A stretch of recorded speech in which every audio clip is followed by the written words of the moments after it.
Okay, welcome back to the channel guys.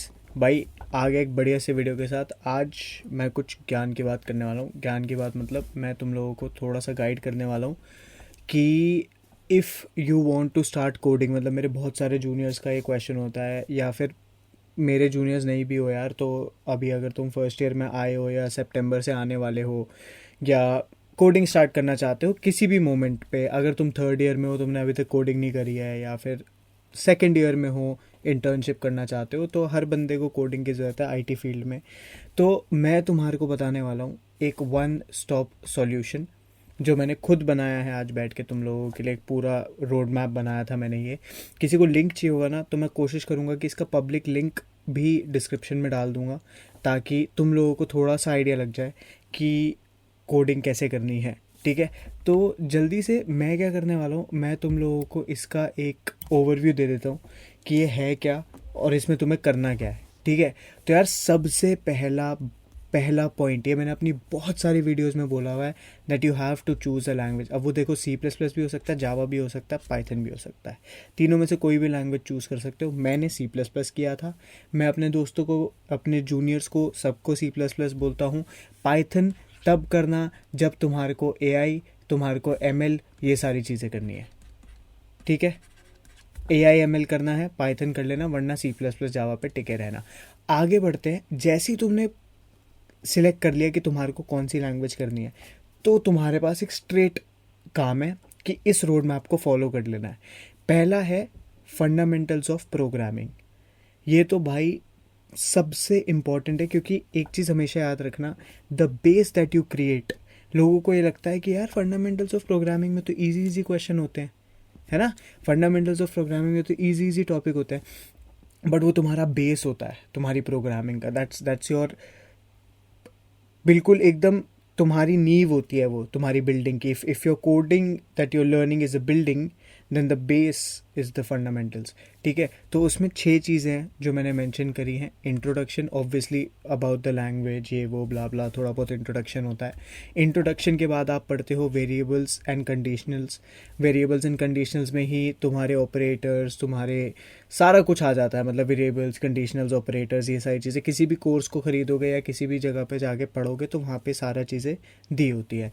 उसके बाद आ जाता है तुम्हारा लूप्स। क्यों? क्योंकि वेरिएबल्स कंडीशनल्स के बाद तुम लूप्स पढ़ते हो, लूप्स के बाद तुम पैटर्न्स करते हो। ठीक है, तो इंट्रोडक्शन किया, इंट्रोडक्शन के बाद वेरिएबल्स, वेरिएबल्स के बाद कंडीशनल्स, कंडीशनल्स के बाद ऑपरेटर्स, ऑपरेटर्स के बाद लूप्स, लूप्स के बाद तुम करते हो फंक्शंस। ठीक है, लूप्स के बाद लूप के क्वेश्चन प्रैक्टिस करने के लिए पैटर्न्स कर लेना, पैटर्न्स के बाद फंक्शंस, फंक्शंस के बाद तुम करते हो एरेज, एरेज करने के बाद तुम करते हो स्ट्रिंग्स।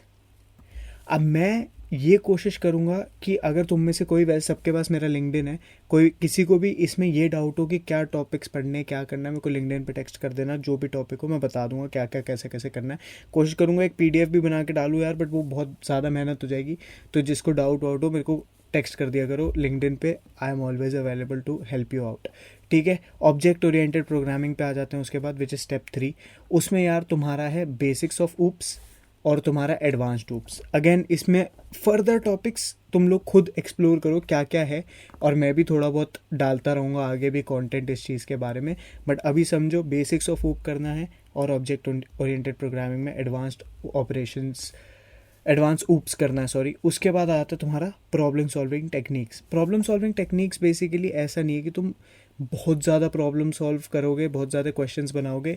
इसमें है बेसिकली वो चीज़ें जो तुम्हारे को आगे प्रॉब्लम सॉल्व करने में चाहिए होंगी, जैसे कि time complexity, space complexity, recursion और बैक ट्रैकिंग। ठीक है जी, recursion, backtracking, time complexity, space complexity, ये सारी चीज़ें आगे आएंगी काम में जब आप डेटा स्ट्रक्चर्स की प्रॉब्लम सॉल्व करोगे जी। ठीक है, फिर आ जाते हैं आपके डेटा स्ट्रक्चर्स पे, जिसमें आपका लीनियर डेटा स्ट्रक्चर आता है सबसे पहले। Link list, stacks, queues, arrays भी इसी में होता है, लेकिन हम उसको पहले फंडामेंटल्स में कर चुके हैं। फिर आ जाते हैं ट्रीज पे, जिसमें आपका जेनेरिक ट्रीज, बाइनरी ट्रीज और बाइनरी सर्च ट्रीज आ जाता है। फिर आ जाते हैं आपके एडवांस डेटा स्ट्रक्चर पे, जिसमें आपका priority queue, hash maps, tries and graphs आ जाता है। उसके बाद आप आ जाते हैं जी डायनेमिक प्रोग्रामिंग पे, जिसमें आपका इंट्रो टू डायनेमिक प्रोग्रामिंग आ जाता है, problem solving on dynamic programming आ सकता है। ये मैं एक और चीज़ बताता हूँ, देखो ये दिखने में एक एक टॉपिक है, लेकिन ये पूरा 6 महीने की जर्नी है तुम्हारी।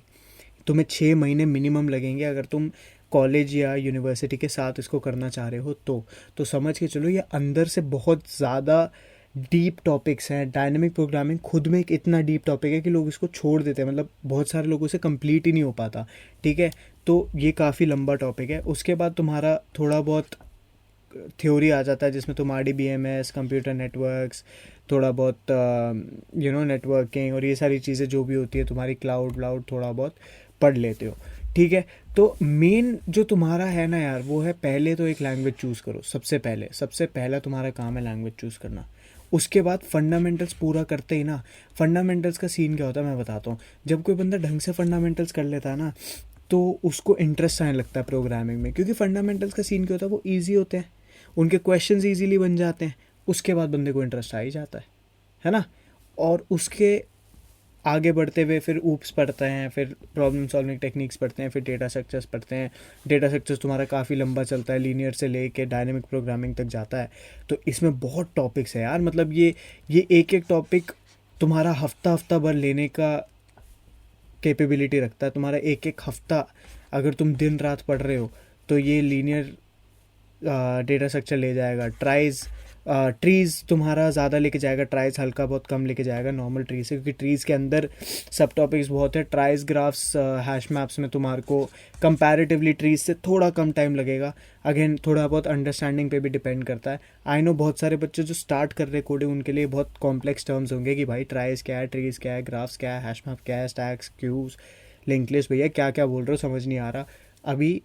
मेन अगर तुम एक ऐसे बच्चे हो जिसने कुछ भी नहीं कर रखा कोडिंग में, तो ये सारी चीज़ें तो भूल ही जाओ। ये मैं एक तुम्हारे लिए सुनहरी लाइन बना देता हूँ इसके नीचे ये, ठीक है, थोड़ी बड़ी सुनहरी लाइन बना के देते हैं तुम्हारे को। तो ये तुम्हारी गोल्डन लाइन है, और ये गोल्डन लाइन तुम तभी क्रॉस कर पाओगे जब ये सारे काम तुम्हारे कंप्लीट हो जाएंगे। समझ आ गई? तो वो सुनहरी लाइन क्रॉस करने का टारगेट रखो कि भाई 1 महीने के अंदर मुझे ये गोल्डन लाइन को क्रॉस करना है, और वो 1 महीने में मेरे को लैंग्वेज चूज़ करके उसका इंट्रोडक्शन, वेरिएबल्स, कंडीशनल लूप से लेके भैया बैक ट्रैकिंग तक सब पढ़ के ख़त्म करना है, ताकि मैं सुनहरी लाइन को टाप के DSA पे जा पाऊँ। आगे जी समझ में? आई होप बहुत क्रिस्प वीडियो बनाई है, कोई इधर उधर की बात नहीं, कुछ नहीं, on the topic, on the point, जो करना बता दिया है। इसके अलावा तुम्हारा वेब डेवलपमेंट से लेके AI तक मैं सारे रोड मैप्स डालूंगा धीरे धीरे करके। ठीक है, मैं दूसरे रोड मैप्स भी फॉलो करता हूँ। अब ऐसा नहीं है कि मैं तुम्हें बोल रहा हूँ कि मैं रोड मैप डालूंगा तो सबके खुद ही बनाऊंगा। बहुत सारे रोड मैप्स जगह जगह मिल जाते हैं, लेकिन उनको समझना मुश्किल होता है, तो उनको लेके तुमको समझा दिया करूँगा कि भाई ये रोड मैप का मतलब ये है, ये रोड मैप ऐसे करना है। लेकिन अभी एक कोडिंग लैंग्वेज पकड़ो भाई, क्योंकि टाइम आ चुका है। तुम लोगों को प्लेसमेंट लेनी है, अगर तुम 3rd ईयर में हो तो भैया तुम्हारी प्लेसमेंट शुरू हो जाएगी सितंबर से आनी शुरू हो जाएंगी कंपनियां, तुम्हारे को क्रैक करनी है प्लेसमेंट कुछ भी करके। ठीक है, दूसरी चीज़ ये है कि मार्केट में नौकरियां नहीं है, ये सिर्फ एक एक्सक्यूज़ है। तुम्हारे को मार्केट से नौकरी निकालनी आनी चाहिए, तुम्हारे अंदर स्किल होगी तुम्हें नौकरी मिल जाएगी। ठीक है, तो चलते हैं अब अगली वीडियो की तरफ, मिलेंगे तुमसे कल। Thank you so much for watching, bye bye, see you letter.